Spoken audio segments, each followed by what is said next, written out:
Bien, todos sabéis, de una manera u otra, cuando yo empecé no sabía ni lo que era un blog, ¿no? Es decir, a mí me invitó la Comunidad de Madrid porque por un foro de discusión vieron que tenía, digamos, un poquito de cualidades para animar al público y me animaron en 2004, cuando la vocera vemos que empezó a finales de 2003. Y yo no sabía ni que era un blog y tardé meses incluso escribiendo en saber lo que era un blog. Entonces, las características principales, que además tienen mucho que ver con lo que está ocurriendo ahora en España, aunque nos parezca un poco aquí, es en la web 1.0 eran las autoridades. Cuando hablo de academia hablaré de los científicos y universitarios. Y hablo de autoridades en general, es decir, son gobiernos, son grandes compañías, que generaban los contenidos. A partir del 2004 empieza a generarse el movimiento con las TICs, con las nuevas tecnologías de la información, de que los ciudadanos empiecen a expresar sus opiniones y sus contenidos. Ciudadanos que pueden ser de todas las características, porque no hay ningún problema de limitación, va a hablar de todos los temas, ¿no? Entonces, la crisis de los medios tradicionales de la información, de aquí apenas sabemos mucho, pero están perdiendo los periódicos mucho peso, muchas ventas. En Estados Unidos empieza ya en aquella época, cuando se empieza a desengañar el ciudadano de las opiniones de las autoridades porque consideran que les engañan. Y empiezan a buscar en la web a otros ciudadanos, que a veces son expertos, muchas veces son expertos, ¿verdad? Pero que expresan libremente su opinión sobre ciertos temas. Y eso fundamentalmente se desarrolla en Estados Unidos y genera una crisis en la prensa y también en la prensa de los rotativos, los periódicos, pero también en los libros, ¿no? Entonces hay que entender que todo esto no nace porque nacen las TICs solamente, porque nacen los blogs o nacen las wikis, ¿no? Creative Commons es un movimiento que dejar todo el contenido que sea posible, dejar todo el contenido de información libremente para los usuarios que lo utilicen como quieran. Ahí nace Wikipedia, ahí nace el software libre, que tiene en ese momento, en mucha realidad, acorralada a Microsoft. Son miles y miles de personas las que escriben software libre y nadie sabe quiénes son. Probablemente trabajen en multinacionales importantes y a lo mejor llegan a su casa y ayudan a hacer ese software libre que va a utilizar la NASA, la ESA y muchas instituciones, ¿no? Y bajan los precios. Un software, por ejemplo, de un PC con el que lo compras, te cobran $800, 400 van a Microsoft. Si tú utilizas un software libre, bajas el precio del portátil a 400 euros, ¿no? Ya son muchas marcas que empiezan a poner el software libre en lugar de Microsoft, ¿no? La web 2 y las wikis toman la web, se van para utilizarlos en su momento, es decir, empiezan a hablar del cuarto poder. Se empieza a generar un miedo en los medios de comunicación y también en la academia, desde el punto de vista científico y también por los políticos en muchos momentos, pero todo esto va llegando, permeando en Estados Unidos, mientras aquí también en Asia, ¿no? Mientras aquí todavía no somos muy conscientes, sobre todo en habla castellana menos todavía, ¿no? Entonces, por ejemplo, movimientos como Wikileaks o Anonymous, ¿no? Que podrán criminalizarlos, pero es un activismo político. Hay una parte que puede ser criminalizable por hacer algo que es ilícito, pero no van a luchar y no van a poder contra ello, eso sí que os puedo asegurar, si no se dan cuenta que es un activismo político. Igual que Greenpeace puede hacer muchas cosas y de vez en cuando hace algo que puede estar fuera de la ley, pues en estos casos hay que entenderlo así, porque si se creen que son criminales o gamberros, la gente está muy equivocada. Siguientes. Bien, esto brilla en las turbulencias en la academia. Empiezan a aparecer, pero no por esta cuestión. En Estados Unidos empiezan a cuestionarse ya en 2003, también por ejemplo, los sistemas tradicionales de diseminación de la información científica. Quiero decir, incluso las revistas indexadas y otros medios por una serie de razones. La gente empieza a estar en desacuerdo con la revisión por pares tal como se realiza. La gente también está en desacuerdo con que haya monopolios, por bien, nada decirlo, que utilicen, se hagan ricos cuando lo que quiere el investigador es que todo el mundo le lea, o sea, que tenga acceso a sus publicaciones. Entonces se dan cuenta en muchas universidades americanas, desde Harvard o Berkeley hasta el Caltech, el Tecnológico de California, de que resulta que no pueden ya mantener el número de publicaciones que van saliendo cada vez más revistas, y que aquí es insostenible. Empiezan a rebelarse y a pedir el acceso abierto. De hecho, en una gran parte de Estados Unidos, los investigadores menores de 50 tú encuentras el Sevier, pero en los servidores piratas tienen los mismos artículos gratis. Cuestión que aquí no ha querido llegar. Puede decir, yo quiero, soy investigador, quiero que me lean. Y si estas universidades caras, esas universidades de prestigio que tienen mucho dinero, no pueden acceder a todo el volumen de información, pues imagínate en una universidad, imaginaros una universidad de los Andes en Chile o una universidad que no tienen recursos más que para una o dos revistas. Y eso no es lo que quiere el investigador, porque además estamos segregando los ricos de los pobres. Los ricos tienen el acceso al conocimiento y los pobres no tienen el acceso al conocimiento. Y eso en Estados Unidos empieza a moverse mucho. Hasta aquí, hasta el 2008 o algo así, no llega el acuerdo de Berlín. Y estáis todos obligados por ley, ¿no?, a que lo que se publique en un artículo, en una revista de impacto, en un borrador o con una moratoria, salga en las webs en acceso abierto. No mejor el artículo original, pero es un manuscrito, un borrador, que la información esté al alcance de todos. Luego ya, si se quiere citar una revista, pues accederá a la revista y se mira el título, lo que tal, pero que el contenido sea genuino de lo que ocurre en la revista. Y claro, si hubieran sido universidades pequeñas o un hito pequeño, pues el Sevier hubiera tomado medidas, pero si te lo hacen de ver, que dicen, venga, toma medidas contra mí. Pues se callan, pero están en depositorios. Y tú pones los títulos, al final los vas encontrando de esos artículos que han salido hace unos meses, ¿no? Es decir, entonces lo que se quiere que sean las revistas, hay un crecimiento, lo reconocen en Estados Unidos del fraude científico. Es decir, empieza con el Instituto Nacional de Salud, empiezan a preocuparse por cómo hacen las experimentaciones las farmacéuticas, cómo hacen los que venden alimentos, y dan estudios, ¿no? Y sale una revista que se llama PLOS ONE y luego salen todos los demás PLOS. PLOS ONE tiene ahora un impacto de 14 de 15 en ese sentido, y cuando uno lee los artículos realmente, por ejemplo, porque se trabaja por una farmacéutica, lo que realmente se han hecho los estudios y las bondades que tienen los fármacos, y digo un ejemplo solamente, ¿viste?, pues empiezan a criticar realmente cómo está funcionando el investigador. Es decir, eso choca con la idea que tienen nuestros políticos, es decir, hay que trabajar con la empresa, empieza a haber toda una serie digamos, de cuestionamientos tradicionales. Entonces lo que vienen son revistas en acceso abierto, ya publican algunas, donde lo que ocurre es que pagas tú por publicar. Una vez el artículo ha sido aceptado, pones el verdadero acceso abierto, creo que son $300, $400, y eso lo habían calculado los americanos. Es decir, me sale mucho más barato con pagar yo 400 euros que tener toda la revista, ¿no? Y entonces el artículo es gratuito para todos. Ahí sigue la lucha con el Sevier y esto, pero empieza a haber muchos PLOS. Lo que pasa es que hay que hacer la presión, algunos ha conseguido, en otros no, para que sean indexados. Porque el proceso es el mismo, tienen revisión por pares también, aunque hay revistas incluso más interesantes, como BioGeoScience, que los referees te escriben. O sea, tú escribes, los referees te critican, pero la gente puede opinar. De tal manera que te puede decir el referee, no, tú no tienes razón en lo que estás diciendo, pues estás atacando a esa persona injustamente. Es decir, que no seas ese sistema cerrado en el cual a veces, pues todos lo habréis sufrido, que tú escribes un trabajo y te dicen unas tonterías los referees que la gente sepa realmente lo que está ocurriendo y pueda opinar. En este caso, evidentemente, no cualquiera, ¿no?, sino que tienes que dar tu emails, a reconocerte que eres de una institución científica, etcétera y tal, ¿no?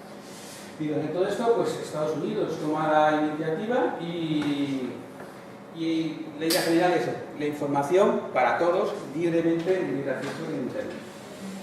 Bien, cuando yo empecé todo esto, no sabía lo que era un blog, y voy a hablar un poco de algunas de las características que tienen los blogs. El blog, a diferencia de una página web, se aprende en 2 horas. No hace falta más utilizar. Tú coges, pegas con una serie de características de tu Word dentro del sistema, ¿no? Es absolutamente rápido. Es rápido, es económico. Los hostings son gratis. Incluso en el que estoy yo, les dará la Comunidad de Madrid, lo que sea, pero es gratis. Cualquiera puede apuntarse en ese sistema de bitácoras, pero puede abrir su bitácora y no te cobran absolutamente nada, ¿no? Tiene una versatilidad de públicos que venga, la presentación es agradable, como la que puede haber en muchas páginas web, que son mucho más complicadas. Hay una relación rápida entre la oferta y demanda, la gente enseguida te escribe y os contaré casos más serios y más graves en ese sentido. Luego la gente pues también se pueden, habéis visto las organizaciones sociales de ciudadano a ciudadano, pues como ha ocurrido en el Magreb, en ciertas cosas del Magreb, pero también en otras cuestiones, pues empiezan a utilizarse y es un medio de difusión de las opiniones tremendamente rápido. La interactividad, como ya os he contado, la potencialidad de enlaces y nuevas formas de pensar. Bien, digamos que hace 2 años hablé con el jefe de bioinformática de un laboratorio de Estados Unidos, era español, el jefe de informática, cuyo jefe, digamos, el investigador principal había ganado un premio. La idea de los norteamericanos es dejar 2 o 3 revistas, hay una actividad en que el resto vayan a depositores o a acceso abierto. Al final de todo va a ser el investigador con el número de descargas y fundamentalmente con el número de citas el que va a decir si tu trabajo está bien o mal. No lo pasa por unos pares donde mucha gente que últimamente está en Estados Unidos y dicen que están evaluando los trabajos los estudiantes. Les dan manuales, pero como los jefes de laboratorio y los papers que tienen las cosas que hacer, resulta que al final te están dando cuenta que te están evaluando estudiantes con un número. Entonces, eso es ya pervertirte de todo el sistema, ¿no? Es decir, y estas cosas están ocurriendo y bueno, hay que luchar un poco contra ellas, ¿no? No hay límite de lectores, ¿no? Es decir, hay posts que están cerca de los 200.000 visitas. Son los posts más básicos. Tipos de procesos erosivos, qué es el pH del suelo, pues horizonte del suelo ya significa qué tipo de gente puede leer, porque serán niños o gente de las carreras que no saben lo que es un suelo, ¿no? Si eso se quisiera en papel, 300.000 ejemplares, es decir, eso son cuestiones que es gratis, no puede el formato papel luchar contra este tipo de diseminación en general, porque además es gratis, es decir, y además las instituciones se lo hacen así, y cuelgan sus libros en PDFs, como libros normales, es muchísimo más barato que todo el medio tradicional, y luego tú te lo encuadernas, o no te lo encuadernas, ¿no? Y dentro de ese contexto aparecen los blogs. Los blogs es un diario. La palabra blog viene de una serie de acciones, ya veremos luego, pero lo que viene a decir es un diario personal. Esa es la filosofía con la que se inicia uno de los blogs en este proceso. Por lo tanto, no es una cuestión que, digamos, sea que el ciudadano... hay gente, por ejemplo, como se me dice a mí a veces, es que tú eres muy crítico, te sales de los cánones y dices, no, es que es mi diario. No estoy escribiendo una revista indexada, no estoy escribiendo de esa manera, estoy escribiendo mi opinión. Hay veces que eso no se termina de entender en la academia, ¿no? Cada uno expresa su opinión y ya está. El fenómeno, fijaros datos que he dejado de las primeras fechas para que veáis que ya en 2006 el 21% de los encuestados declaran en un blog, casi el 30% los lee. En España ahora actualmente hay más del 50-60% están ahí, de gente que ya tiene de una manera o de otra, y lo leerán pues un 70%. Evidentemente los jóvenes son los que están fundamentalmente haciendo uso de esas tecnologías de la información y los mayores pues no queremos, somos reacios un poco a meternos dentro de ese sistema. Bueno, la paternidad es lo de siempre, hay que buscar un papá, hay que buscar una mamá, entonces en 1997, que si luego el nombre aparece en 1999, dan como, yo creo que son mitos, ¿no? Como fecha de salida en lo de las Torres Gemelas, que la gente empieza a expresar sus angustias y tal, pero yo creo que todo esto hay bastante mito, coincide y evidentemente puede ayudar, pero por eso no. Digamos que está puede confundir un poco todo esto con la realidad. Buscamos un mito siempre en todo, un acta fundacional, etc. El eje es el post es el articulito y punto y tal, ¿no? Se guardan por orden cronológico inverso, que a veces es un problema. Es decir, cuando son noticias, pues las últimas noticias deben estar arriba, pero cuando quieres ser más docente, divulgador, hay que bajar hasta el último dentro de cada categoría para buscar, digamos, el fundamento si estás un curso, un minicurso, cuestiones de ese tipo. Están las hostings, de donde salen, son las albergues de sistemas de bitácoras, casi todos son gratuitos. Se puede hacer en privados, El problema de los privados es que si tú tienes 3 o 4 blogs, cuando cambia la tecnología, a ti te cuesta mucho reactivizar, te deja invertir mucho dinero. Y tú puedes ser un blog institucional, como es los 100 y pico blogs del sistema de Madrid y I+D, que están en un hosting público. Con lo cual no les cuesta absolutamente nada y es algo que siempre recomiendo que se piense antes de lanzarlos. Es decir, porque no se va a gastar mucho dinero según avance la tecnología de la información, etc. Bien, luego los comentarios es una cuestión que la gente opina, pues evidentemente hay una etiqueta que viene al final, es una etiqueta electrónica, que es una manera de proceder, pues que mucha gente se la salta, entonces pues, los comentarios pues, los quitas y fuera, tampoco hay mayor problema, ¿no? La gente pues se indica, la manera que se indica aquí, que es decir, quiero que me envíes la alerta de cuando va a sacar un post esta persona. Creo tal cual, no te molestas, a ver, tienes que ir al blog, ¿no? Simplemente te llega la alerta a tu ordenador y al correo electrónico y dice, ha sacado un nuevo post, ¿no? Te acercas y lees, lo cual es muy cómodo y ya está, ¿no? No hay ningún problema. Entonces, bien, una de las cuestiones que hay que entender, porque eso se llama movimiento hacker, aunque no parezca, hay que entender que el hacker no es un movimiento de una persona que boicotea. Hay hackers malos y hay personas que llaman hackers, los que han hecho el software libre, los que han hecho tal. Es decir, es la colaboración, es decir, la cooperación. En vez de la lucha por la supervivencia darwiniana, tal, es decir, lo que los ciudadanos quieren es colaborar, enlazar. Y lo que está premiado entre los bloggers es justamente eso, que se colabore, que este blog me interesa, pues lo cito tal, lo pongo como favorito, o como dice fulanito. Entonces se crea una malla de relaciones, una red, dentro de la red, dentro de Internet, que es francamente interesante. Es decir, tiene sus implicaciones, si me da tiempo hablaré, como decir, con ver la teoría de la evolución desde otra manera, pues como dijo Lynn Margulis, o como lo han dicho personas realmente interesantes, que no es solo la evolución biológica, la competencia, sino colaboración, la simbiogénesis, es decir, todo el movimiento cooperativo, ya sería un poquito más difícil de explicar, es una visión de la evolución tan importante como es la lucha por la supervivencia o el pez grande se come al chico. Entonces, eso es un motivo importante que no es trivial. Estamos educados en una sociedad en una evolución que vale prácticamente casi todo. Y la teoría de la evolución, tal como se es entendida por Darwin, lo dice así. Y frente a ese movimiento, científicamente aparecen argumentos, pero también socialmente aparecen los argumentos de que se puede hacer una sociedad de otra manera. Sí. Eso es simplemente como es una portada de un blog, unos objetivos que vienen marcados debajo, por ejemplo, está ahí la foto, las entradillas pues son 10 líneas o 20, y luego leer más, ¿no? Para que en la página principal pues pueda haber muchos posts. Si no sería pues muy grande y sería difícil, ¿no? Pero luego además tiene que cargar todo el sistema. Y cuando a la hora de cargar el sistema es más fácil que sea muy ligera la página inicial para que sea rápido de cargar. Nosotros no tenemos problema porque solemos tener la banda ancha. Pero cuando vayamos a Latinoamérica, que la mayoría de la gente no tiene banda ancha, es muy importante tener esto en cuenta. Y luego los posts se archivan por fecha o se archivan por categoría. Pues física de suelo, química, para decir algo, política científica, fraude científico, pues lo vas colocando en categoría, ¿no? Y luego tienes las galerías. Las galerías son donde están las fotos, pero puedes subir vídeos y puedes subir archivos de audio. Puedes colocar lo que quieras, ¿no? Y en los laterales puedes poner los enlaces favoritos, tú vas recomendando que lean otros blogs si te parece oportuno, etc. Los enemigos del funcionamiento de un blog son, bueno, aparte del spam, que está bastante solucionado ya, es decir, filtran ya muy bien los sistemas de las bitácoras, Blogspot, WordPress, son las más conocidas.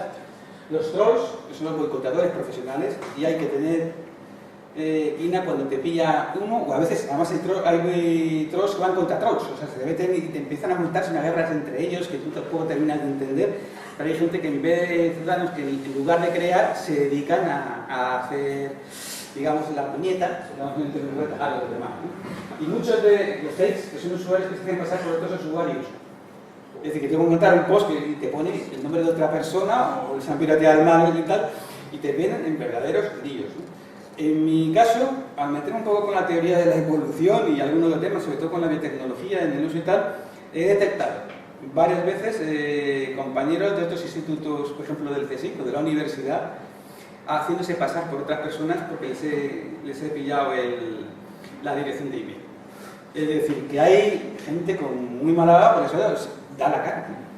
Tú no estás de acuerdo conmigo, pues di quién eres, pero no pongas un anónimo y encima pongas a otro como responsable de esas cuestiones. Es decir, que eso no se puede evitar, pero tampoco al final te acostumbras, borras enseguida y se acabó, ¿no?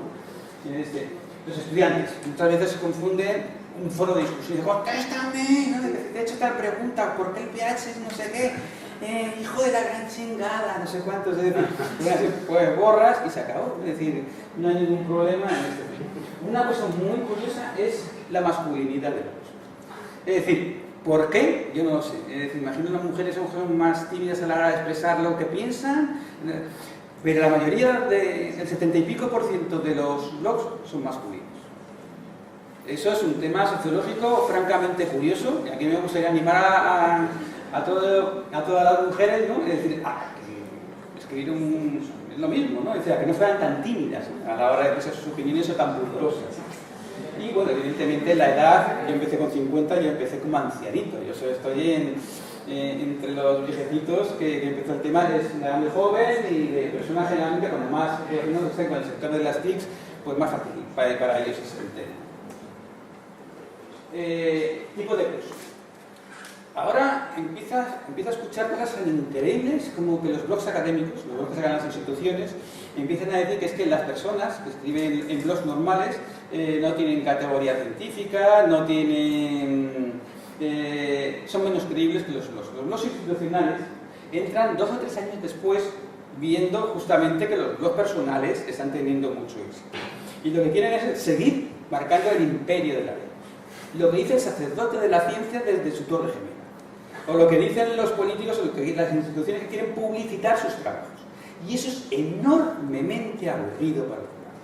Es decir, se pueden hacer blogs institucionales perfectamente, pero haciéndolos divertidos, haciéndolo como un medio de comunicación normal.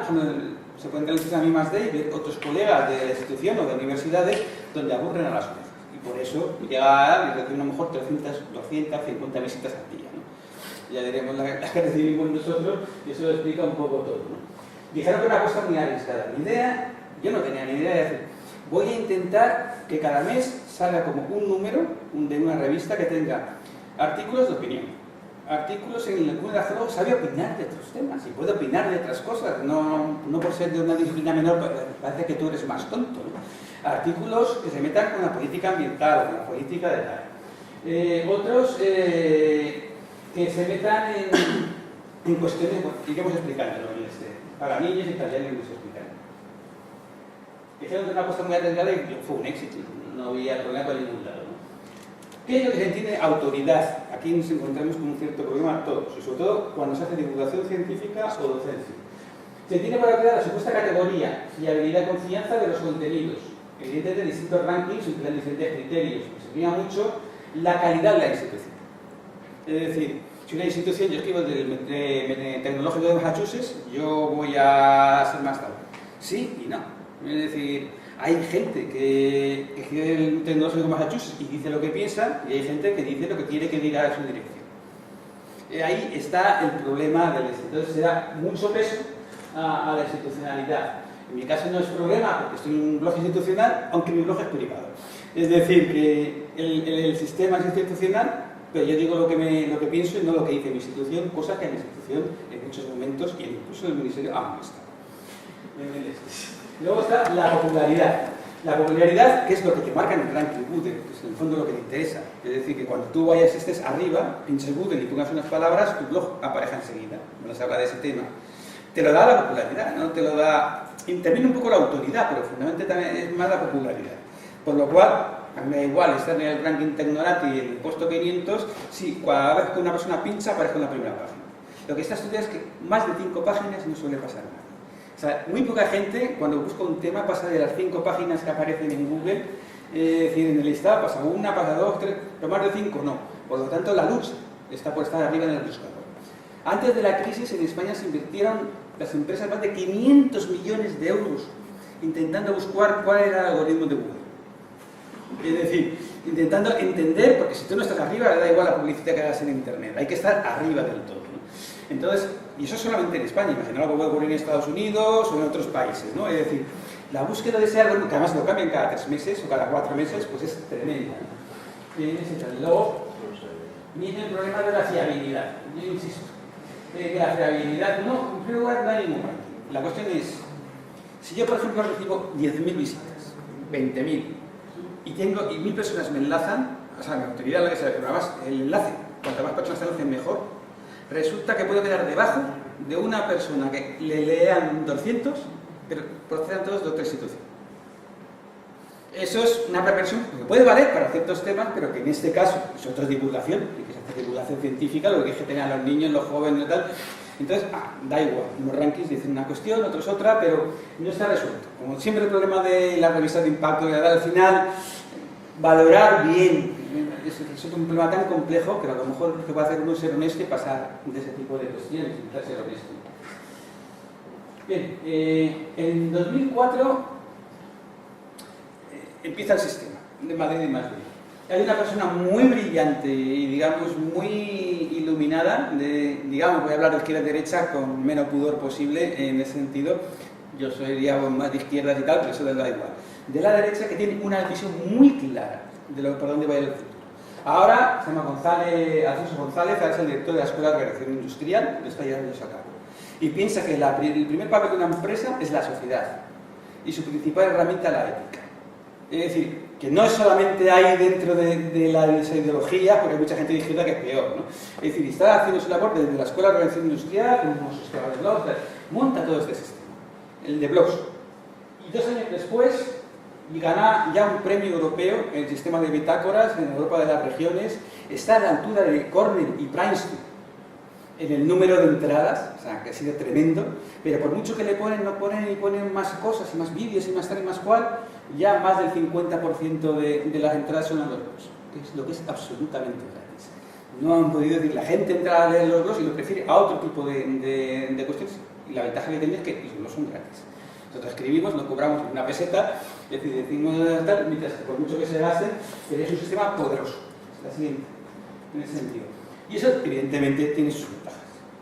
Tiene ventajas porque el dominio en el ranking es mayor que cuando uno empieza, ¿no? Evidentemente, y ya lo tienes desde el inicio, ¿no? Luego, los posicionamientos, va hablando el sistema, va con los diferentes buscadores, va aplicándoles historias. Supongo que no debe haber otro tipo de cuestiones detrás, pero yo no lo sé. Es decir, luego te hacen publicidad, los ejemplos del mundo, es decir, te van haciendo publicidad en los periódicos. Ellos creen que esto funciona, pero creo que en mi bitácora da lugar a pensar que tampoco es tan importante, pero bueno. Empieza ya con un cierto posicionamiento, mientras que si uno lo hace individual y te pones en un hosting, pues tardarás más tiempo en que te lean. Más tiempo, nada más. Bien, entonces eso más o menos venía a decir un poco lo mismo. Y la si yo escribo ciencia, evidentemente el que me lea gente de una institución o que me lea un científico es importante. Que me lea desde casa no, yo no lo termino de entender. Es decir, pero es importante. Pero en el caso de la divulgación o la docencia, resulta que no funciona. Es decir, yo, por ejemplo, en mi caso, el blog baja cuando tengo máxima audiencia y los rankings y sube como la coma en diciembre y en julio. Porque justamente la gente, los estudiantes, otra gente, pues no tiene, sobre todo porque además los medios en Latinoamérica no son tan importantes como los de aquí. Entonces parezco, digamos, una noria rusa, ¿no? En los rankings, prácticamente no les haces más caso.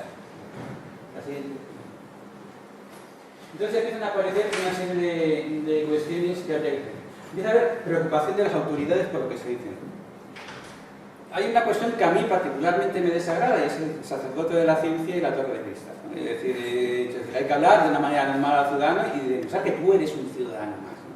Pero eso cuando criticas el modo de presentar la ciencia o la vanidad de los investigadores, el fraude y otra serie de cosas, los científicos se ponen muy nerviosos y fundamentalmente algunos tipos de líneas de investigación más que otras, ¿no? Y también en algunos países más que otros, ¿no? Luego hay una relación con los colegas que podría explicar lo que es con la Sociedad Española de Ciencias Sociales, ha sido terrible, por un error. Es decir, que me gustaría que me preguntara luego para deshacer ciertos entuertos porque ha sido increíble, ¿no? Pero veremos casos más importantes, como ya te decía, desde la Unión Internacional de la Ciencia Social, el secretario general todos los días, ¿no? Es decir, y ha tenido también problemas con la Sociedad Internacional de Ciencia del Suelo porque criticaba un proyecto que le hacía, no a la sociedad. Y digo, ¿me preguntas como director de la sociedad? ¿Me preguntas como presidente de la sociedad? ¿O me preguntas como investigador del proyecto? ¿Cómo me preguntas? Ten cuidado por donde andas, ¿no? Todo eso se paga. Que todo tiene un precio que yo también tengo que pagar, lamentablemente, por hacer esas cuestiones, ¿no? Voy a hacer peticiones de artículos, impartir conferencias, entrevistas, las solicitudes antes en España, demandas de asesorías para consulting, que también yo me he negado, obviamente, a todas, porque son justamente lo que yo criticaba, lo que te piden que te darte dinero, a lo mejor para que tú te calles. Es decir, que ahí no lo sabes muy bien, ¿no? Mira, han venido varios gobiernos, Ecuador, Bolivia, para poner en los libros de texto información que sale del blog. Ya salían esos manuales de afología que ahora sacan en Colombia, empieza a aparecer el universo invisible con el enlace a las cosas es decir, que va llegando a los investigadores que empiezan a hacer uso del cambio, ¿no? Y replicar la bitácora significa coger los contenidos y replicarla en otro.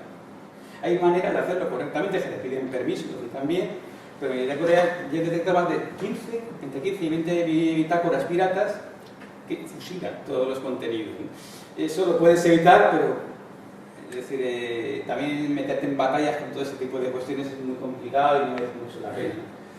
Y yo decía al principio, un edafólogo es un edafólogo, lo dejaba hablar, pero nada. Me he dado cuenta de que en el fondo, al final, también tenemos los edafólogos unos ciertos complejos que podemos superar porque demuestras que si tú puedes hablar de suelos con vegetación o de suelos con cambio climático o incluso hablar de política científica y hablas de una cierta manera, la gente te escucha.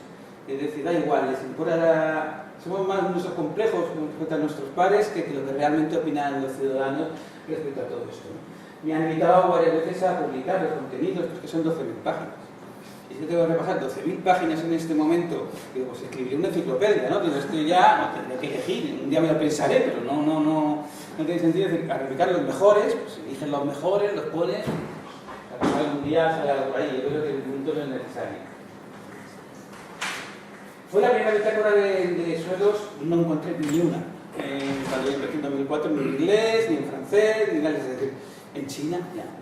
En japonés, ya no, en japonés tampoco, pero en China puede haber de todo. China está fuera de los rankings, ¿no? La gente no la tiene en cuenta porque allí hace cualquier cosa y aparecen 20 millones de personas pinchando y no están en los rankings, no están considerados, ¿no? Y luego, lo curioso de ese tema es que si me voy a European Subportal o me voy a, como incluso podría decir la UDK, no tiene el número de entradas. Es decir, tú superas el número de entradas a personas que se están gastando gran cantidad de dinero y de tecnología y en personal para hacer unas páginas web muy potentes, ¿no? Pues no te alcanzan. Yo el Europeo Subportal lo tenía y un momento ya lo quitó. Sé que no les interesaba tenerlo y ya después bajaron montones de libros y montones de cosas, pues les leen menos. Y eso es un motivo que ellos deberían pensar por qué. O sea, la cuestión no es que la cuestión es qué es lo que quiere el ciudadano y hay que entenderlo, ¿no? Que si no, pues no, la oferta y la demanda, pues ahí manda, ¿no? Es decir, si no lo quieren ver, quieren analizarlo correctamente, ese es el problema. Y luego aparece una serie de temas, como les digo, la ciencia en crisis, y empecé, que la ciencia está en crisis, que la injusticia, tal cual, esos rollos. No tiene mucha popularidad. La divulgación es tremenda, ¿no? Es decir, lo que yo llamo el huracán de Yucatán, que aparece entre las 11:30 de la noche aproximadamente y las 3 de la mañana, es cuando entran todos los alumnos por la tarde a estudiar en Latinoamérica. Y eso es lo básico. Me paso, podría contaros anécdotas en aulas, ¿no? Con profesores y tal, absolutamente divertidas a la 1 de la mañana, que yo me reía mucho, pero ahora te sientes útil, sientes que va llegando a mucha gente, está muy bien, ¿no? Los temas con colegas tienen una popularidad media, es decir, cuando haces temas de más nivel, que vas a hablar de edafólogo a edafólogo, evidentemente siempre más alumnos que profesores. Con lo cual, eso está muy claro. Los temas de denuncia, un poco antisistema, es una palabra que ahora para eso me parece que suena mal, pero nosotros en política ambiental, en política científica, en el fraude de mala praxis y tal, tienen media baja con excepciones. Es decir, hay posts que alcanzan una gran tirada y otros posts pues, que elegir el título es un tema fundamental. Y no dejar a veces ese precazo, ¿no? Y luego hay otra serie de cuestiones que son sorprendentes, como es un curso que se hizo sobre filosofías de teología de la ciencia. Un blogger que es catedrático de la Universidad de Madrid dijo un día que había que distinguir en el mundo dos cosas, la ciencia y la superstición. Entonces le respondí rápidamente que no se podía tomar el pelo al ciudadano de esa manera, no se podía engañar al ciudadano de esa manera, ¿no? Es decir, que las humanidades tienen tanto derechos como pueden tener la ciencia, que hay que respetar si alguien tiene fe religiosa o no. Y entonces insistió y dije, ¿qué es esa cosa llamada ciencia? Que era el título de un libro muy básico, y a partir de ahí empecé a hacer un curso. Y ese curso, hasta alumnos de la Facultad de Filosofía, dicen gracias porque por fin lograron entender lo que decía Popper, lo que decía Kuhn, lo que decía el tal, porque tal como explican mis profesores es muy complejo y aquí es muy sencillo, ¿no? Yo creo que cuando empecé a ver la prueba digo, que van a machacar los filósofos, ¿no? No ha habido ninguna crítica prácticamente a lo que estaba diciendo. y me estaba metiendo mucho en la manera de hacer las noticias de los periódicos, ¿no? Me fui a hacer un curso de periodismo científico, empiezan a poner en Twitter, por ahí tal, y ya el lunes estaba hablando con una periodista de la Relación de Estados Iberoamericanos, porque no estaba como un experto en periodismo científico. Es decir, si lo que estoy intentando hacer es que la gente entienda cómo hay que dar las noticias científicas, que es como las dan las políticas, hay analistas, hay tal. O sea que en ciencia solamente habla lo que dice una nota escueta de un gran investigador que podría ser relevante, pero no hay ninguna crítica.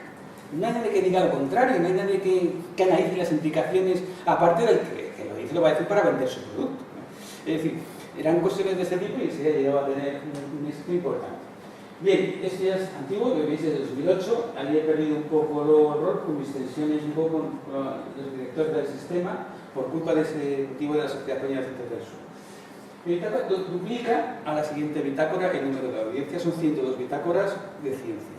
La siguiente, que es la de mi hermana, que empezó conmigo, salud pública y a lo más sigue mi filosofía, que duplica a la siguiente. ¿Qué es lo que pasa? O sea, no puede llegar el científico, insisto, y tomar esto como una cuestión de propaganda o una cuestión de ser muy ortodoxo. Eso en los blogs no funciona. Hay que ser coloquial, hay que ser irónico, hay que tener una connivencia con el lector, ¿no? Si tú vas a decir lo mismo, es decir, va a haber una conferencia en tal sitio, tal, no sé cuántos, lo puedes hacer una vez, pero si todo el blog te dedica a eso, o a meteorológicas, o cuestiones de ese tipo, pues de Dios, ¿no? Es decir, eso hay que tener en cuenta de que no es la medida. Entonces, por eso el éxito es muy, muy importante respecto a las bitácoras, que más que el éxito mío, es decir, yo creo que es de mérito, en mi opinión, y mérito de los demás, nada más. Bueno, cuando empecé, me dijeron de todo. Es decir, yo tampoco sabía lo que era un blog, me vacila, eso no de nada, todo para publicar, que es lo tuyo, no sé cuántos, no sé qué. Yo ya, pues, decir, han llegado a decir en Colombia, por eso, igual que en Arequipa no podía entrar en Perú. Es decir, me avasallaron un montón de gente joven y parecía una estrella firmando autógrafos cuando iba a entrar a la charla. Y digo, por favor, pero no podéis hacer después, ¿no? Me dice que iba a ser el máximo exponente de la arqueología en castellano. Los latinoamericanos son bastante menos escrupulosos y críticos con esta manera de lectura y con esta manera que lo que somos los propios españoles les reciben muchas más críticas, ¿no? Es que no se puede decir las cosas de esa manera, que, tal y cual. Son bastante, de hecho, hay personas que se las dan, bueno, los ponen como material de estudio. Hay catedráticos que dan los viernes, uno en México lo da, una cátedra generalmente hablando sobre los dos con materia de discusión. Otro día te avisa, como me dice, ¿pero tú escribes sobre agricultura ecológica? Porque en el congreso último que hubo en mi país estaba todo el mundo debatiendo sobre lo que decía Interbaño y yo no he escrito un artículo sobre agricultura ecológica en mi vida, están discutiendo sobre lo que digo ahí. Es decir, que se lo toman y eso hay que tenerlo como bien, pero hay que cogerlo con cuidado. Hay que cogerlo con cuidado porque hay otras bitácoras muy buenas, bitácoras que pueden inventarse los resultados, hay bitácoras que también pueden ser sospechosas, y ahí va a haber un problema con los jóvenes, que analizaremos luego. La autoridad. Y hay cosas un poco antiguas, hay algunos que ya superan las 300.000 visitas, es decir, cuando el post, y ahí hay una relación tremenda, y otros que reciben muy pocas visitas, ¿no? Sí que tienes autoridad cuando te la ganas, es decir, porque esto no es escribir un blog, que escribir con un mínimo de 3 o 4 artículos a la semana para que puedas salir. Si escribes un al mes, pues la gente no va a entrar a verte. Entonces, si somos 4 o 5 personas, 6 las que utilizan un blog, que escriben un blog, pues resulta mucho más fácil. Es decir, uno a la semana, 2 horas, puedes hablar de 2 horas y media, puedes dedicarle a la semana y buscar los temas, analizar. Y esto. El problema que tiene, pues que nos encontramos con, a mí me da rabia, con sistemas como el curso online de Donoso, que es un curso muy bueno, es un curso muy aplicable, pero que tienen una serie de problemas que yo se lo comenté hace tiempo, ¿no? Es decir, las palabras directas son directas, en el enlace te pone Universidad de Granada, curso de no sé qué, lección 4, no sé qué, el buscador te relega el tema al final, ¿no? Le dije al que tenía que tener doble entrada, es decir, colocar la misma materia como curso y luego ponerlo dándole la vuelta para que aparezca el pH del suelo, no sé cuánto, y aparezca el pH del suelo el primero, ¿no? Hay que saber un poco cómo funciona el sistema porque de esa manera él puede, y yo se lo he dicho a él, a veces hazlo, te cuesta un poco de trabajo al principio, pero vas a alcanzar mucha más audiencia porque hay cursos que son muy interesantes, ¿no? Es decir, y que podrían tener una visibilidad, pero que no aparecen lo suficiente o bien mejor indexados de lo que debían estar mejor indexados por ese tipo de problemas, ¿no? pero yo no puedo más que advertirlo. Bueno, por países hay tres variables fundamentalmente. El número de, aparte del idioma, obviamente, el número de habitantes por país. ¿A qué edad empieza la docencia? Generalmente en Sudamérica, me he asombrado que es a los 6 o 7 años, empiezan a explicar lo que es un suelo. En tercer lugar es la tecnología, es decir, la banda ancha.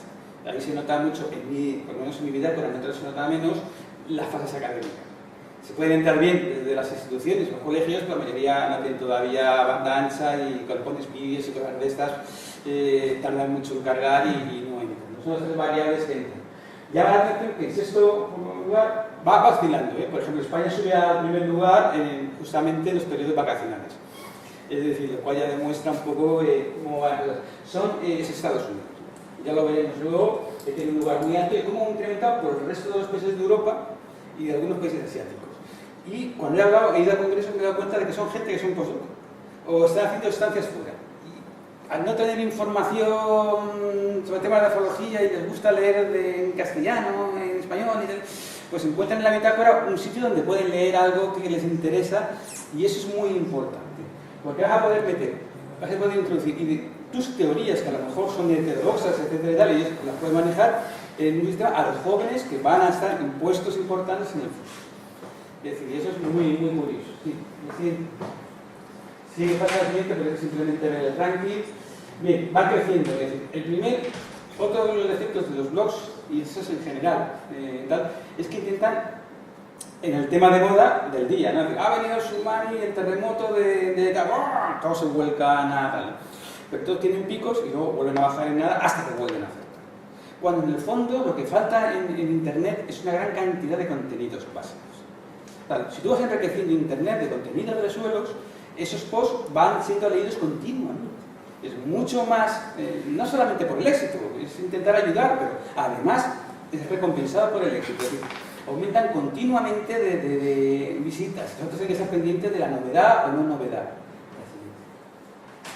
Entonces, cuando tú vas leyendo, esto hemos perdido el nuevo sistema que era que año en año van creciendo el número de posts. Pasa a la siguiente, ¿quieres? No, claro, entonces. Preguntado, todas estas preguntas son éxitos inesperados. Es decir, por ejemplo, lo de qué es esa cosa llamada ciencia. Que no hay nada de filosofía. Pero te vas a volver a pensar, o lo del periodismo científico, cuando lo ves un día y ves, ¿y si lo hago? ¿No? Entonces vas realimentando la estrategia. ¿Qué es lo que pasa en filosofía de la ciencia en el curso? Que en vez de utilizar ejemplos de Newton, o general, o ejemplos de tal, utilizan muchos ejemplos de suelos. O utilizan muchos ejemplos de vegetación. Entonces es permear a la gente para que conozca también el mundo de los suelos utilizando otras vías, ¿no? Es decir, pero vas metiendo suelos. Es decir, lo cual creo que es importante para divulgar una disciplina científica. Entonces vas a realimentar y cambiando las estrategias. Hay varias brechas. Está la brecha digital. Me voy a Wikipedia, digo, lo que se publica en inglés, pero también en francés. Entonces, cuando somos una comunidad de 450 millones de hispanoparlantes, nos damos cuenta de que vamos muy retrasados. Hay las actualizaciones de las páginas web, generalmente son cada X meses, es otro error muy latino porque tienen que estar actualizadas y con contenidos continuamente como ya analizaremos, ¿no? La brecha generacional, es decir, los profesores, las gentes mayores, los investigadores, no estamos acostumbrados ya con cierta edad a este tipo de cuestiones, entonces a veces las rechazamos un poco ya porque sí, ¿no? Es decir, mientras que los jóvenes hacen uso de ellas acríticamente también, pero las hacen uso. Y luego está el de las féminas, que yo todavía no lo entiendo, pero para animaros, porque este es un mundo para todos, ¿no? En el este. Y resulta curioso que los profesores de enseñanza, justamente porque los alumnos están más interaccionando con el chaval, ¿no? Es decir, y los de formación profesional están mucho más informados. Esto no son opiniones mías, son datos que he ido recogiendo, que la gente de la universidad o de los centros de investigación, ¿no? Es decir, nos tiene que hacer reflexionar a la academia un poco de lo que está ocurriendo. Necesitamos un cambio radical de actitud. La siguiente, por favor. Esa es la otra central. Digo que la gran audiencia tiene que cumplir con los cánones. Yo no puedo decir si es la primera, la segunda, la tercera, y además no tiene mucho sentido. Yo creo que estas cuestiones, es decir, cuando eres más, tú puedes ser muy bueno tratando un tema muy concreto, porque yo quiero tratar el ciclo del nitrógeno. En el Taibín, Germán, con el que me llevo muy bien, y haciendo sobre el compostaje, tal y cual. pues evidentemente puede ser muy buena metáfora y puede alcanzar a lo mejor los 500 visitas al día, que es suficiente, ¿no? Es decir, tampoco hay que darle demasiado, porque él trata un tema muy concreto. Si tú tratas un tema más amplios, pues tendrá más visitas. Y si es para chavales, pues más visitas. Pero eso tampoco es otro criterio. Es decir, el problema es ir rellenando huecos en la información y ir haciendo que el ciudadano vaya saliendo cada vez más del tema y los colegas también. Las metáforas divulgativas y docentes, para mí, son prácticamente, en cierto sentido, lo mismo. Es decir, yo he intentado hacer divulgación, no docencia. Me he inventado de que la gente lo utiliza para docencia. Quito las fórmulas. Es decir, para evitar que la gente copie y pegue. Utilizo palabras en los posts para niños un poco retorcidas, en algunos casos, que les obliga a evitar el copia y pega, porque el profesor les puede detectar. Tienen que razonar para hacerlo. Intenta ayudar al profesor a decir, no, entonces sería como el rincón del vago, que es una cosa que existe por aquí y que la gente la utiliza. En el yo utilizando una serie de estrategias intentando ayudar al profesor. Es decir, a que detecte cuando el chaval, el chico o la chica, pues ha cogido, pega el contenido y dice, ya he hecho el deber, ¿no? Es decir, no está en el éxito. Hay que intentar ayudar a otros que pueden hacer lo contrario. Yo solo quiero que me lean y punto, ¿no? Es decir, entonces cuando lo haga más fácil para el niño, mejor, ¿no? Eso para mí no es ético. Incorporación creciente de ciudades en otras lenguas. Yo ahí, porque lo que he entendido de los postdocs en Europa y tal, pero en Asia, en China y en tal, me da terror, porque eso tiene que utilizar, o sea, en tu idioma tiene que utilizar el traductor automático, y eso es horrible, porque te da unos errores tremendos, ¿no? Pero no sé por qué, va creciendo, es decir, ya veremos los mapas luego de cuando tienes datos y tú vas leyendo, he hecho varias experiencias que a mí me han cambiado mi manera de pensar. Y una de ellas es que tú tienes audiencia y la audiencia es una fuente de datos. Y con la fuente de datos tú puedes hacer un experimento. Experimentos van desde ver el crecimiento, así de simple. Sabemos que la globosfera crece como Internet, es decir, de acuerdo con las leyes fractales exponenciales. ¿Cómo crece mi bitácora? ¿O cómo crecen las bitácoras? Está haciendo con la de mi hermana, la mía, los dos amigos. Exactamente igual. Es un universo que crece de la misma manera a diferentes cambios de escala. Y eso da lugar a cuestiones que tú puedes hacer cosas, ¿no? Pero, por ejemplo, el concepto de suelo. A mí me importaba mucho porque enseñar a los chavales y al público, a los jóvenes y a los mayores, la importancia del recurso suelo no es trivial. Entonces, hice 15, 16 definiciones. Entonces, la realimentación de las entradas van diciéndote cómo la gente entiende mejor el suelo. Y un día te das cuenta que la globosfera te cambia a ti. Porque tú mismo llegas a tener un modelo mental que lo miraremos después con una cuestión en que está relacionada a Alfred, en aquel congreso que hubo en el ITC en 1992, que Tumansky sacó unos modelos, yo ampliándolo para darme cuenta al final de que había 18 modelos que yo había... Lo vemos en la siguiente, por favor. Bien, la estructura eso os lo cuento, no solamente es hablar de blogs, es hablar también de las páginas web de la universidad, un poquito. Es muy curioso. La estructura de todo lo que es Internet es una estructura que se llama mundos pequeños, que es muy diferente a una estructura aleatoria de enlaces. La estructura de los mundos pequeños es una red, ¿no? Y es igual matemáticamente que las redes ecológicas, que las redes metabólicas y cualquier otro tipo de red. Hay una serie de regularidades que se generen, que el crecimiento de la información se genera en red de determinadas formas. Yo lo justifico, entiendo como los sistemas complejos, es decir, los sistemas generales se llaman caóticos, se llaman al borde del caos, es decir, que tienden a crecer de esa manera, ¿no? Es que no hay diferencia si se están haciendo experimentos. Por ejemplo, esto es un artículo de Soler, de Vasconte, pero vamos, estaban relacionados, que trataba sobre especies clave. Los ataques a Internet y los ataques a las especies clave del ecosistema siguen las mismas leyes, ¿no? Si tú quieres cargarte el sistema, tú puedes atacar a ciertos puntos o a ciertos nudos, ¿no? Hay que atacar a nodos fuertes, lógicamente a los que tienen más importancia, o a nodos que tú vas a conectar de tal que puedes cortocircuitar, ¿no? Tú puedes atacar a muchos puntos de la web y no pasa absolutamente nada, como por abajo, que se pierde un poquito, pero no hay ningún problema, o atacar directamente al tema.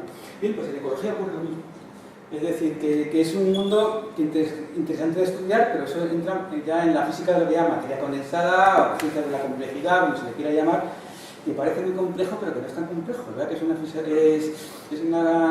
herramientas matemáticas bastante más sencillas de lo que parece. Sí. Bien, este es un mapa sacado entre enero y septiembre de 2010. Podéis ver los puntos evidentes más gruesos, son los los que corresponden a donde vienen más largas visitas, por ejemplo en Europa o en Estados Unidos. Es decir, la USDA pincha todo lo que la pincha desde Nebraska, pero me sale la ruta desde Pensilvania. Está lo tiene que ¿por qué? Hay buscadores. Y en los globitos, o sea, por dentro del sistema donde se llama un counter, miras y si rápidamente entras, te dice procede de dónde, y tiene un mapa que lo vas a hacer y te dices hasta la calle. Es decir, hasta la calle donde están llamando, ¿no? Entonces, empieza a escribir sobre la zona crítica terrestre y Delaware empieza a entrar diariamente.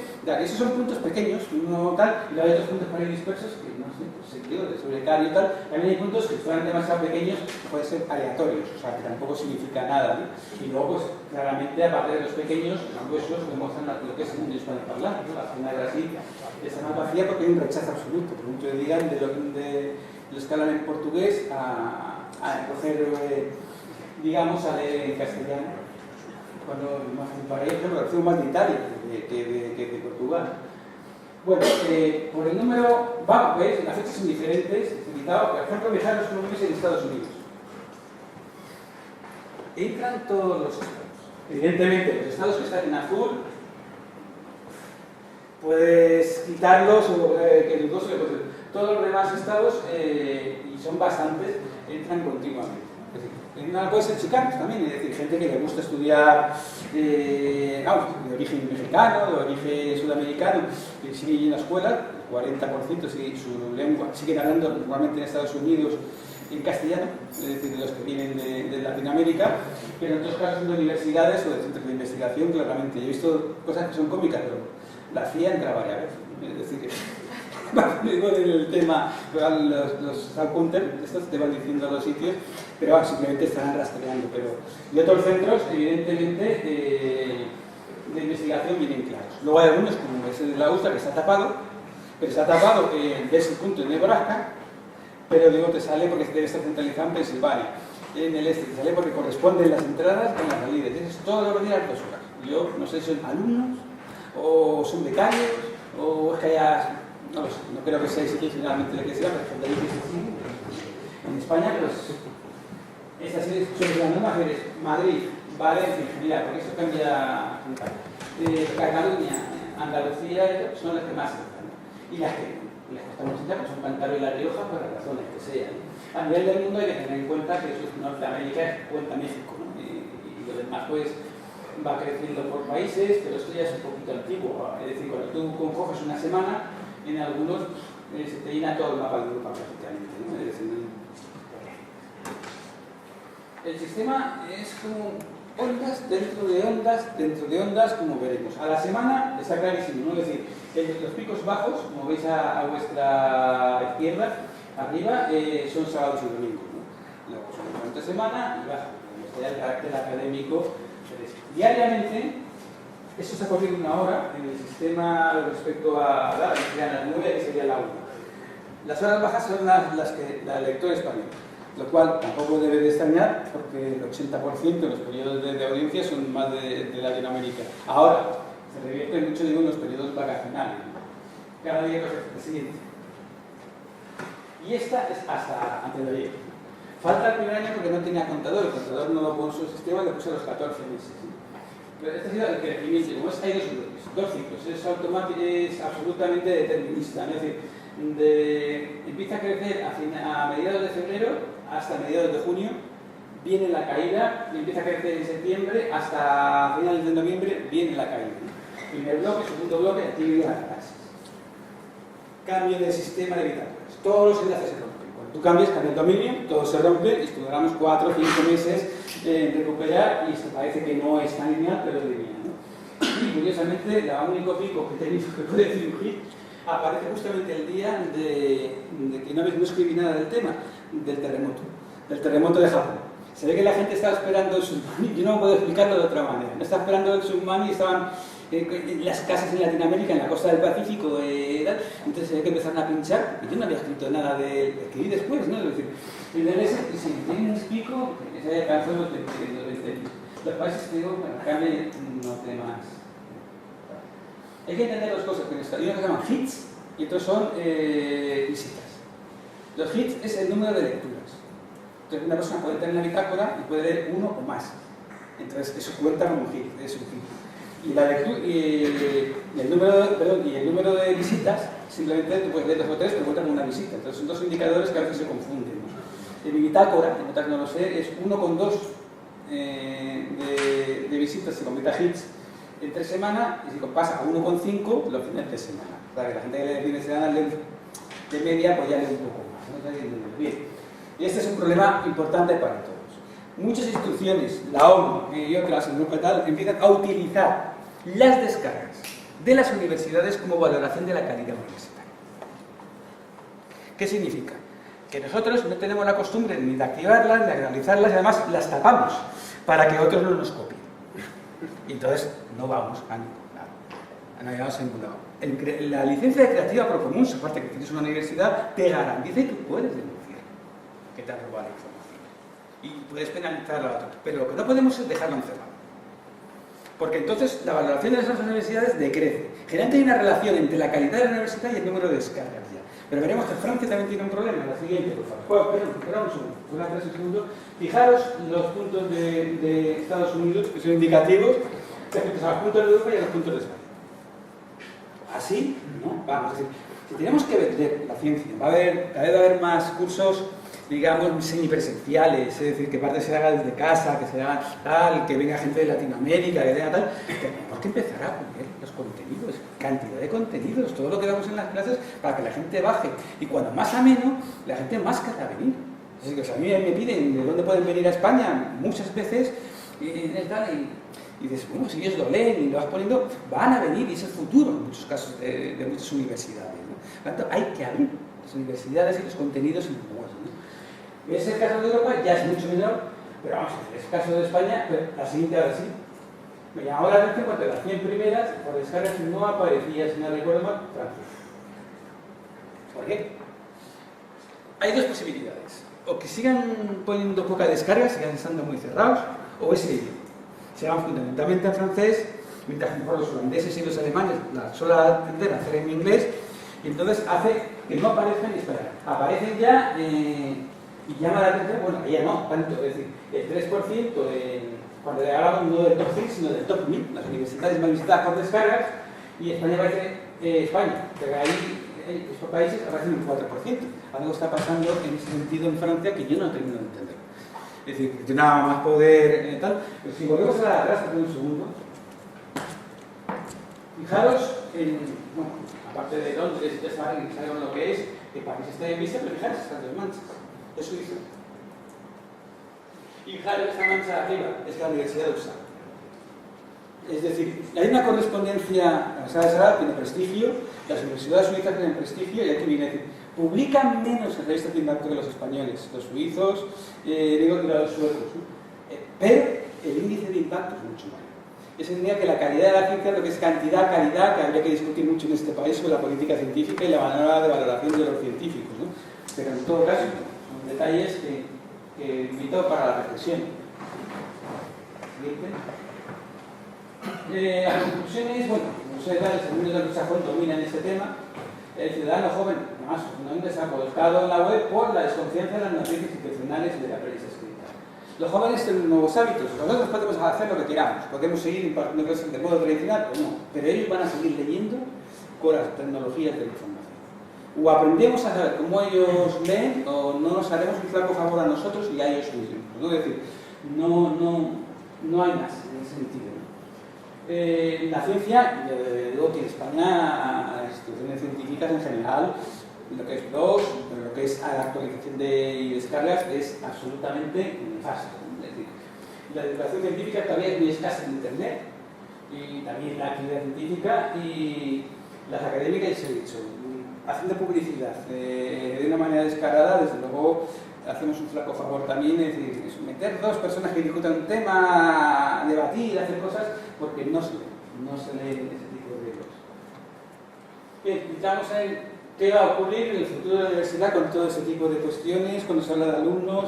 Entonces ya veis, a mí todo esto me repele, ¿no? El e-learning, el e-learning, el c-learning, el electrónico, evidentemente. El e-learning es semipresencial. Es decir, se pueden hacer másters donde la gente estudie en su casa, pero que haya unas horas presenciales en la universidad.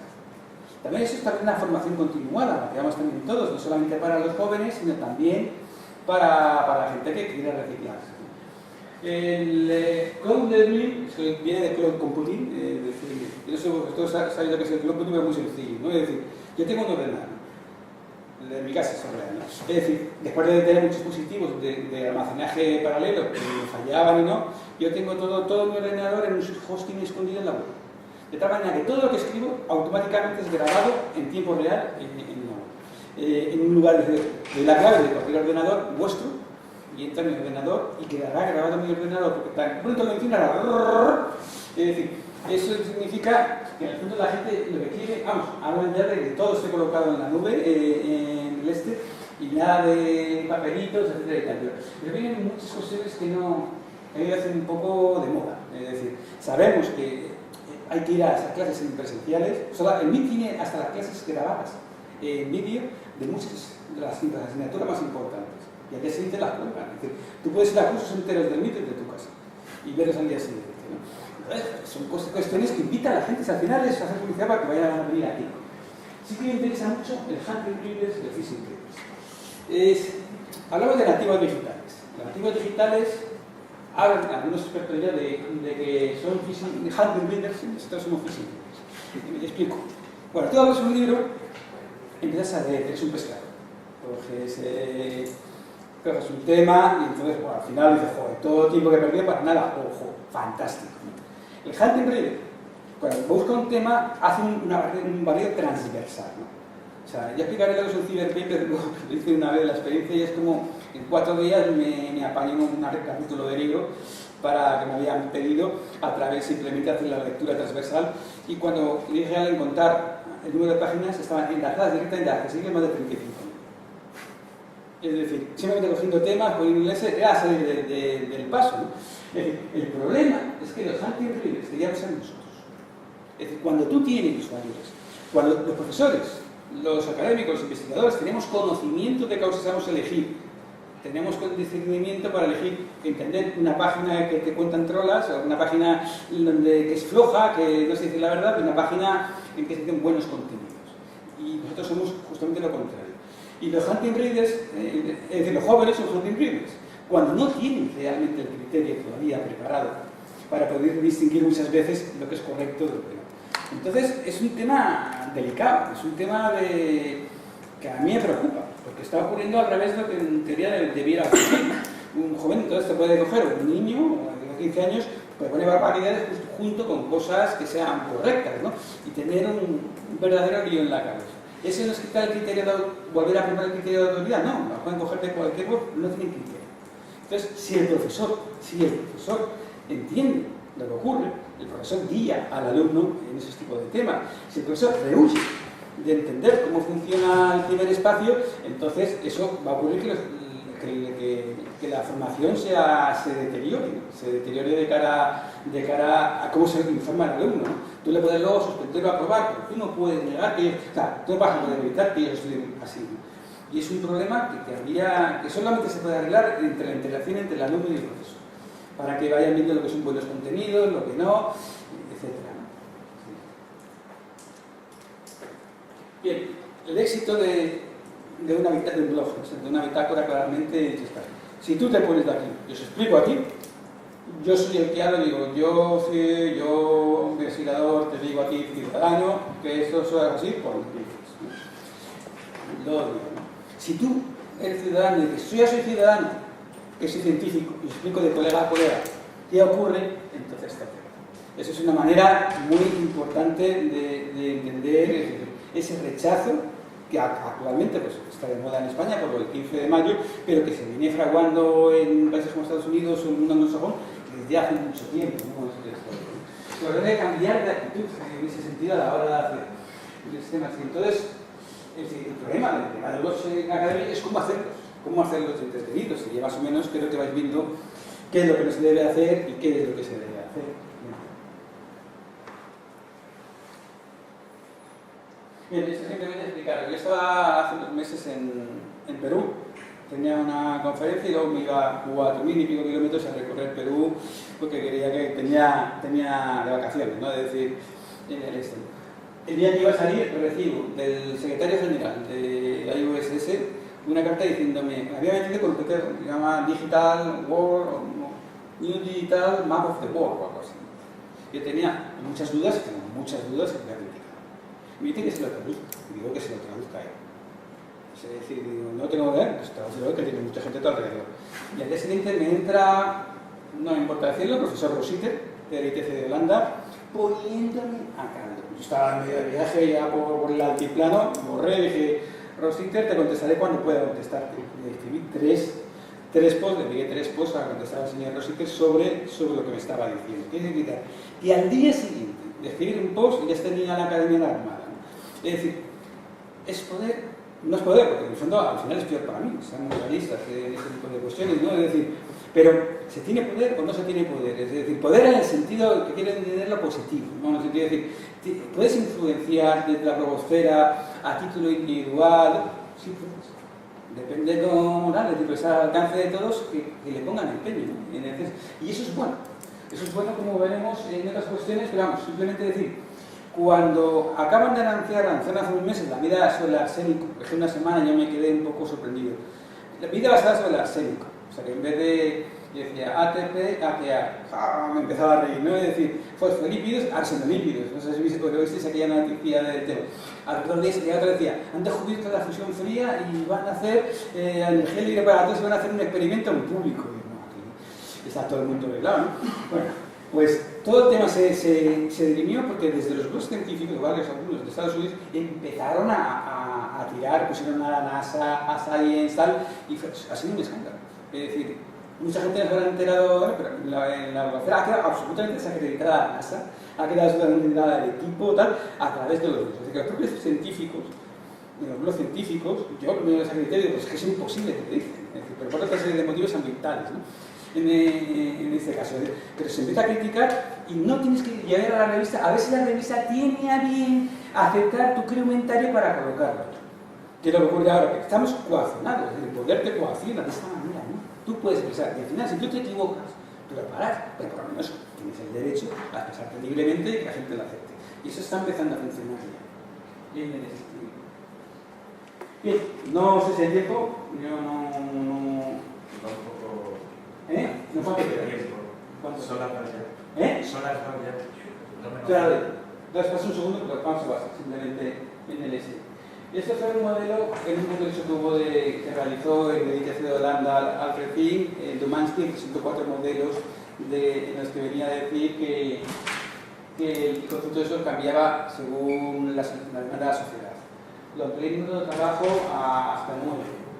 Luego, en el blog fue cuando fui ensayando hasta el 15. Y puse otros 2 modelos que tienen nombres muy guasones, pero que son importantes, el mántrico y el gallego. Es decir, que era una manera de enseñar que al final, la siguiente, no hay una manera de definir el suelo compleja. Es decir, lo que explicaba en Colombia cuando me invitan a decir, cualquier definición en este momento evade lo que es un suelo. Pero igual que cualquier definición de vida, no sabemos lo que es la vida. Y de geosuelos son, también nos dicen los críticos contra la morfología clásica, son constructos teóricos pero no son reales, el concepto de especie tampoco es real. Eso es lo que no solemos saber mucha gente que no somos biólogos, porque cuando empiezas a mirar la literatura, pues van viendo que el concepto de especie también se sostiene con tal, ¿no? Pero el modelo gallego era decir, devolverle a una pregunta, ¿qué es un suelo? ¿Y qué es la vida? ¿Qué es un tipo de suelo? ¿Qué es una especie? Es decir, no me fastidiéis, o sea, no critiquéis más a la morfología cuando vosotros mismos podéis tener ese día claro. En fin, instantáneamente que si ya que tengamos un concepto de suelo y un concepto de vida correctos, que sería, es como decir que era la zoología. La manera tal habrá cambiado, habrá terminado, por decir, siempre tenéis una palabra un poco estúpida, pero cambiará para siempre, ¿no? Es decir, habrá un cambio de paradigma, o más, ¿no? Pero no, mira, pero hay que seguir haciendo, hay que seguir intentando hacer un concepto de suelo. Es un ejercicio teórico como los físicos hacen con la teoría del todo. Es una teoría que unifique todas las fuerzas. Probablemente no se consiga nunca, pero en ese esfuerzo va sintetizando los conocimientos.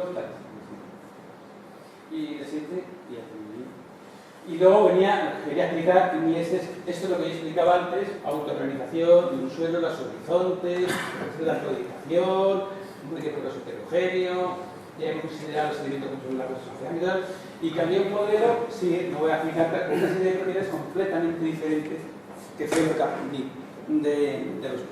O sea, si yo voy a hacer un libro de suelo no se parecerá en nada a los libros tradicionales de texto, justamente por esa interacción de estudio. Al final era la porosidad, pero una porosidad respecto al suelo como esponja respecto a agua, ¿no? Sino respecto a la relación de agua, superficie catalítica, superficie para el urbanismo del suelo, la biocimación, lo que genera ese incremento de hábitats y por tanto incremento de la biodiversidad, una serie de cuestiones que son más fáciles y yo creo que más amenas para la gente que se introduce en la grafología que la manera clásica que tenemos de estudiar.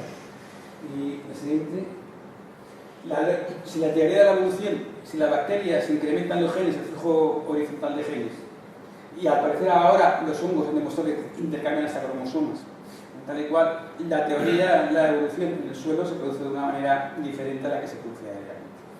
Es decir, no sería tan darwiniana en ese sentido, sino que podría ser que el flujo de genes era más importante que la transmisión por mutación de herencia a herencia. Es un reto que hay, pero que queda por cuantificar. El suelo caja fuerte de la evolución. ¿Qué significa? Se han encontrado ya, primero se encontraron bacterias, arqueas, luego hongos y ahora nemátodos a 4.000 metros de profundidad. Y usted que a géneros algunos son las mismas especies que hay en el suelo. Significa, son cosas que el alumno tiene que interesar y además que son arrasar un meteorito, arrasar a la vida en la Tierra. Sabemos que del paso de la primera célula ya la primera bacteria tardamos mucho tiempo en construir, se tardó mucho tiempo en desarrollar, pero el paso de la eucariota tardó muchísimo, 1.000 y pico millones de años, ¿no? Y la vida compleja tardó un poco menos. Pues todo eso está ahí abajo. Y es que está lloviendo, por decirlo una determinada, a través de grietas, fisuras, hasta profundidad y tal, va lloviendo organismos del suelo. Entonces el suelo está ayudando a que si hubiera ese tipo de cataclismo, la recuperación de la biosfera fuera muchísimo más rápida, ¿no? Estos temas, a veces de más o menos importancia y tal, pero son una manera de enseñar edafología que ayudaría a que, en mi opinión, a que mucha más gente se interesara por lo que hacemos los edafólogos, ¿no? Son cuestiones de ese tipo. Y luego hacía una serie de cuestiones. Si pasa esto son los termiteros para ver que simplemente en la sabana y las sabanas y los bosques tropicales subidos colapsarían si no hubieran termiteros hormigueros, ¿no? La mayoría de los casos los termiteros van asociados a ellos, pero lo que están haciendo es intentar quitarlos con pesticidas y tal porque lo consideran plagas, ¿no? Una serie de historias y la siguiente. Esta precisa, pero no la tengo que explicarlo, es como los ciclos biogeoquímicos son globales. La fertilidad de la taiga depende de lo que ocurra en el fitoplancton marino. Así de claro que no sé de historia, ¿no? Es decir, habría que explicarlo, a veces en Science, pero en investigación y ciencia, pero no, la siguiente. Como a partir de esa idea se me ocurrió otra, la siguiente, esto fue también ahora en Perú, que tenía muchas ganas de ver la zona de los suelos ornitogenéticos de las Islas de Ballesta y de la producción de guano, que se llama nitrato de Chile, y sí que me ocurrió que si consiguiéramos, me ocurrió, como experimento mental, es otra historia, repoblar, no obstante estos animales que eran parte de las costas, todos los excesos de nutrientes que van a mar por los fertilizantes luego volverían a tierra en forma de guano y volverían a ser fertilizantes, quitando, es decir, ahorrando fertilizantes y eutrofizándole el mar y a la vez generando la biodiversidad perdida, ¿no? Es decir, un experimento, son cosas que quedan ahí pues, para el futuro, ¿no? Sí. Esto no explicarlo porque viene más o menos como la agricultura, por favor, como la agricultura después del Dust Bowl, bueno, al final de los grandes desastres de Estados Unidos que dio lugar a la generación del servicio de suelos de Estados Unidos, 40 años después era lo mismo, y que, sí, la siguiente, que el problema es un desastre, si el siguiente del interior de la atmósfera, aquí la señora que explicar cómo descubrimos, gracias por la Patagonia, un amigo, lo que Sagual estaba haciendo ante los suelos cuando estaban en el Paleolítico. Tuve la suerte de encontrarnos con el barco con un antropólogo físico y aquella fue fascinante el viaje en ese sentido. Sí. Las reservas extractivas, los mayores puntos de biodiversidad en la zona del francés han descubierto que se encuentran sobre suelos antrópicos, no sobre suelos naturales, los mayores puntos de biodiversidad, con lo cual parece que eran reservas extractivas, es decir, simplemente aclaraban, ponían otras especies, intercambiaban especies con otros y la biodiversidad que vemos no es pues, nada una pristina. La siguiente. Mientras lo que hacemos en Europa era bastante más primitivo que lo que vamos a ver la siguiente, en este caso. Es decir, en el pueblo premaya, los zapotecas construyeron una presa que no iguala en España hasta el siglo XIX. De ahí tenían un acueducto que llevaba en la zona de Osaka, cerca de Oaxaca, cerca de la frontera con regaban el Monte Albán a través de los acueductos. El agua iba y pasaban de una, según los investigadores, a 5 cosechas al año, con un sistema premaya, es decir, mucho más sofisticado de lo que conocemos aquí en la evolución de Uruguay, quizás lo que conocemos de Oriente Próximo. La siguiente, ya miramos. Esto es impresionante. Me acuerdo cuando ya al fin, a mí en un trabajo con Francisco Bautista, nos preguntaban si la gente distinguía los suelos o no. Esto es la cultura Coyahuas. Esto es el impresionante el Valle del Cauca. Es un desierto, hasta el miércoles de sector agrícola. Son todo terrazas que son 4.000 metros de terrazas. Tienen una serie de variedades impresionantes de plantas. No me extraña que haya tantas variedades, ¿no? Porque lo que hacían era cultivarlas, aparte por el cultivo en cada una de ellas, el gradiente altitudinal daba lugar a que cuando no había un sitio, en un momento, vamos, pero una cosecha empezaron la otra, empezaron la otra, empezaron la otra. El llano, estaban las llamas, estaban entre la carne, estaba arriba y eso estaba a 30 kilómetros del mar. Ahora, fijaros en las terrazas, gran parte de ellas son así, absolutamente artificiales. Es decir, una capa de piedras, una gravilla, 4.000 artificiales, como también en el caso de anterior. ¿Qué implica? Pues implica simplemente de que sabían lo que era un suelo, y a mí se me ocurrió cuando voy a dar la equipación de aquí pusieran invernaderos y pusieran tal, podría funcionar, y resulta que prácticamente lo tenían todo hecho y en aquel momento vivían. Esto es pre-inca, o sea, que lo maya, lo inca se entregaba a los mayas, es anterior a lo inca, ¿no? Y tenían todo este tipo de cultivos, se cree, algunos ustedes dicen que lo ve ahí cerca en el Valle Sagrado de los Incas, es un centro de experimentación pre-inca, que han estudiado los microclimas que daban lugar a que tuvieran y generan variedades, cosa que he visto en el trabajo de etnobotánica, que la gente en ciertos pueblos se adistraban a cruzar plantas, aunque fueran de flores, para mezclar, o sea, que jugaban genéticamente, ¿no? Tenemos unas ideas muy infantiles sobre el tema, pero aquí podemos sacar un montón de ideas para la agricultura ecológica. Para que enseñar más ejemplos, pues vamos a dejarlo aquí. Perdón, he ido muy rápido, no sé si...